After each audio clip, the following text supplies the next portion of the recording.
listening and writing are more difficult than the receptive skills because you actually have to take information and then give output. So, how can we help our students with listening? It's very, very difficult, but we can still help them.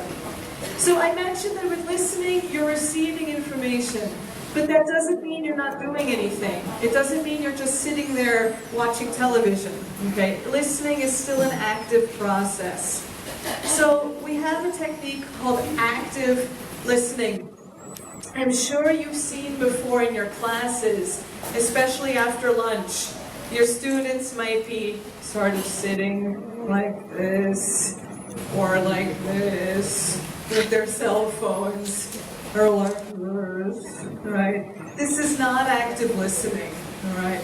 Active listening is actually what all of you are doing right now, and I thank you very much for it. Everyone, you're sitting up straight, you're looking at me, you're nodding, you're making eye contact. This makes my job easier because I know that you're with me.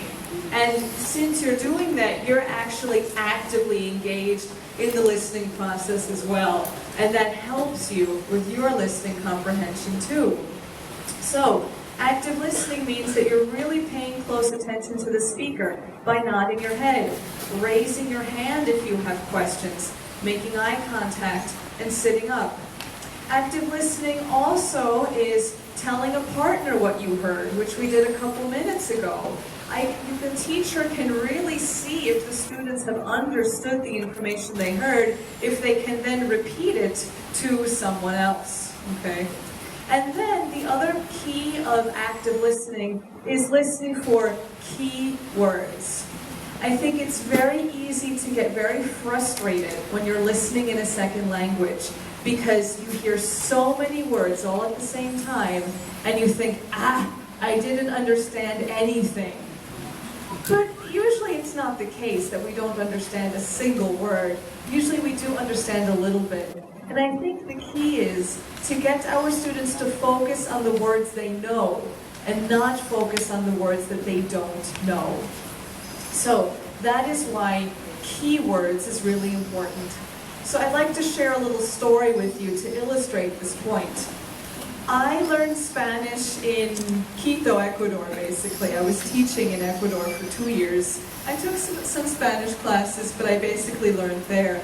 So in Quito, the accent is very, very different from in Panama. I thought I spoke Spanish until I arrived in Panama a couple of years ago. So I was in a taxi, and in my very sort of textbook, Quiteño Serrano Spanish, I said, "Disculpe, señor, ¿cuánto cuesta?" Very clear. And he responds, "$2." And I'm sitting there, these are sounds I've never heard before. What does that mean? How much money do I have to give you? It was very confusing. So I thought, okay, if I ask him to repeat, he's just going to say the same thing again. So that's not going to work. I need to find another strategy to see how much I should give. So I thought, okay, I just asked him how much something costs. So what am I expecting as an answer? I'm expecting him to tell me an amount of money. So, what can that be? Well, it doesn't sound like uno. Dos, okay, that's pretty similar. Okay, he probably said dos, and that's an approximate taxi fare, so that seems reasonable. But then there was the word balboa, which I had no idea what this was. Because before I came to Panama, I researched this, and I learned that in Panama you use the US dollar. So, okay, but he used another word. But I remembered, okay, wait a minute. They also said that dollars can be called balboas, and indeed there is Francisco Balboa? Is that it? Vasco Núñez.